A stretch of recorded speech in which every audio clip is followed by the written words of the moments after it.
When you do draw shapes, objects, or whatever it may be, what helps you achieve the desired result is your drawing instruments. So they are very essential because it's being put to use to create whatever you intend to draw.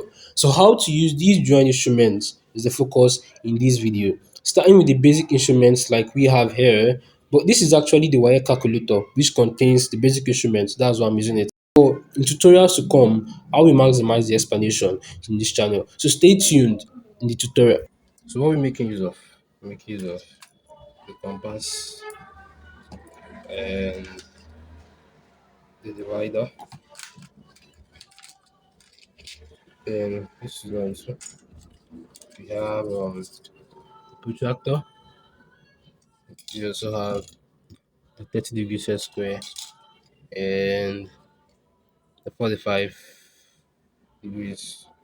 With these instruments in mind, we're starting with first the compass. So what is the compass used for? As we know, it's used to always draw circles. So you have to open. So when you open it, what you do next is you insert your pencil inside this little circle here, the little hole.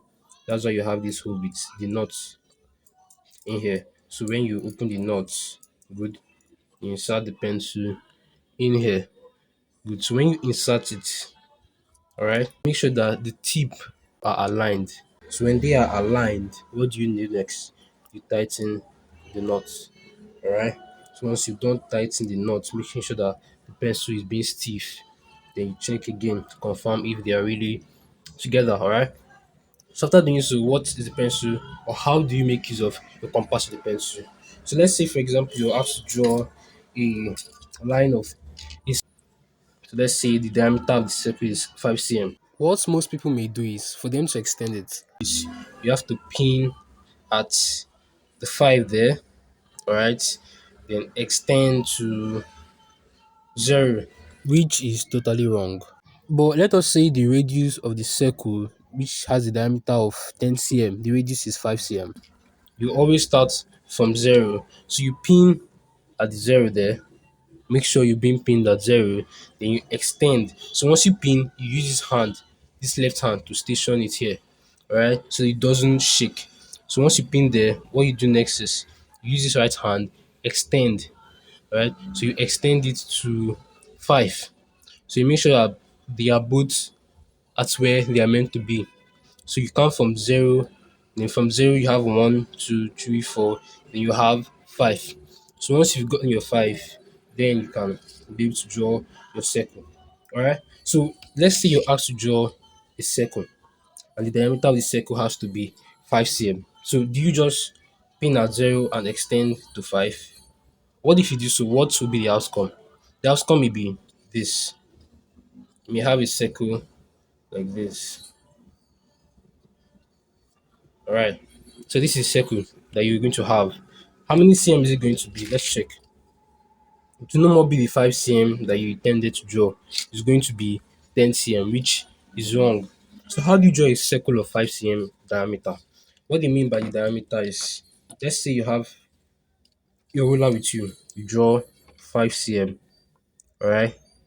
So when you draw a line of 5 cm, good, you have to draw the circle to touch both the A axis and the B axis. So how do you do so? You divide this diameter into two equal parts. Alright, so 5 divided by 2 is giving us 2.5. So where do you have 2.5 cm in this your ruler? So you count. So each, the ruler calibrations is being given in centimeter. Alright, so how do you count?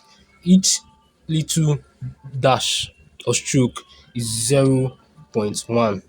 Each short dash is equals to 0.1 cm, while each long one is equals to 1 cm, while each average is equals to what? 0.5. Alright, so hoping that, using that in mind, how do we count?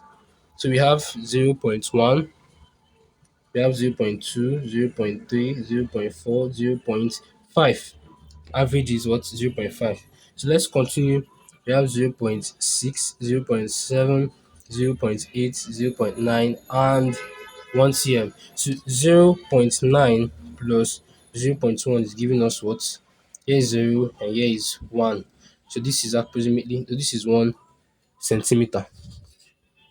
Alright. 0.9 plus 0.1 is giving us 1 cm. Alright. So with that in mind, let us get 2.5 cm. So how do we count? So this is 1 cm. This is what? 2. So how do we get 2.5? Remember, every average stroke is equals to 0.5. So where is the average stroke here? Here. So 2 plus 0.5. 0.5 rather. 2.0 plus 0.5 is equals to what? 2.5. So here is the 2.5 cm. So you can either choose to use 2.5 cm, like use your ruler, pin at 2.5 cm, then use your compass, use this left pin to pin at the dot. So you can either choose to pin at the dot and extend to touch the edge of the diameter you do have. So you can now choose to extend to touch the edge of the diameter or use your ruler. So how do you make use of your ruler? Remember, you pin at 0 cm here, then you extend, right, to the 2.5. So once you extend to the 2.5, it is going to give you an accurate measurement too, with pinning at the center of the circle you do have. Alright, so that is how it is being gotten. So the diameter, whenever the diameter is being given, you divide it into two equal parts. So that will give you the whole circle that you're looking for. So you pin there. Remember, use the left hand to station it. Then use your right to extend. So once you pin there, make sure it's on the line. Then you extend to this part here. So once you extend to this part, it's already equal with this other right hand side, as you can see. Alright, it's already equal with this right hand side. So with that in mind, how do you now draw the circle to be equal circle? So you just station it there and you turn to the direction. You bend it to the direction you're moving with. If you're moving to the right, you bend to the right. If you're moving to the left, you bend to the left. Alright. So you can either choose to station or use this part here. Both these parts you hold here and you turn. Alright. So you either hold it here, pin here, and you turn. So let's do that.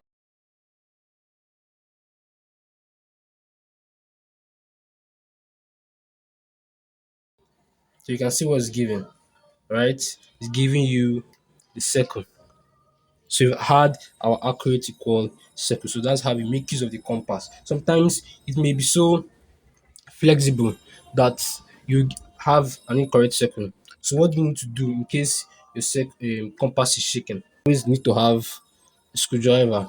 So at this part here, this knot, that is where you need to adjust it. So you adjust either to tighten it to make it to be more stable. As you can see, it's stiff, or you choose to loosen it to make it to be free. Not too tight, not too loose. Something like this is okay. All right. So something like this is okay. So that is all we have for the compass. So you've seen how to use it when drawing circles, when taking the diameter of the circle, and how to adjust the compass and many more. What do we have next? We have the dividers. So just like you said in the compass, as you extend, what do you need to do? The dividers is always used to pinpoints. So you start from 0, all right? So you start from 0, you pin at 0, all right? Use the left hand to station it, then use the right to extend to any cm being given, all right? So that is how the dividers is always used, to pin at points, to mark points whenever you want to draw, all right? So that's for dividers, nothing much. And it's when it's flexible or when it's too loosened, what do? You use a screwdriver to either tighten or you loosen it. So the choice is yours. You know how to make use of this. So what's next? We have protractor. So as you know, the protractor is used to mark angles. Like we've always used. I always make use of this because it's more okay to use than the set of squares. So what do? You have an angle from 0 to 180 degrees. So these are the angles you have. The semicircle, a half of a circle. So you can also have 360 degrees. What do I mean? So at this part of the dash here, that is where the 0 starts from. So you don't start from here. You start from where this dash, where is pointing towards the 0. So that's where you always pin at. So you pin at there and you mark any angle of your choice. If you're given angle 10 to mark, you mark at 10 using the line given at 50, you mark 50. This 45, this 30, this 60, and 90. You have angle 90. Alright, sometimes the circle may be small, like this one, this small circle. Which part do you use? You make use of this part here. So at this part, you place it here. So at this point here, if you want to mark angles in this small circle now, this mini circle, what or how do you mark your angles? So you pin at this line here. We already have the dots here, the pin. So once you pin there, this perpendicular little dash and this mini circle here is where the center of focus will be. So it's going to be the pinpoint. The circle is going to be the pinpoint is going to be inside the circle. All right. So take note of that. So you place it at the pin circle.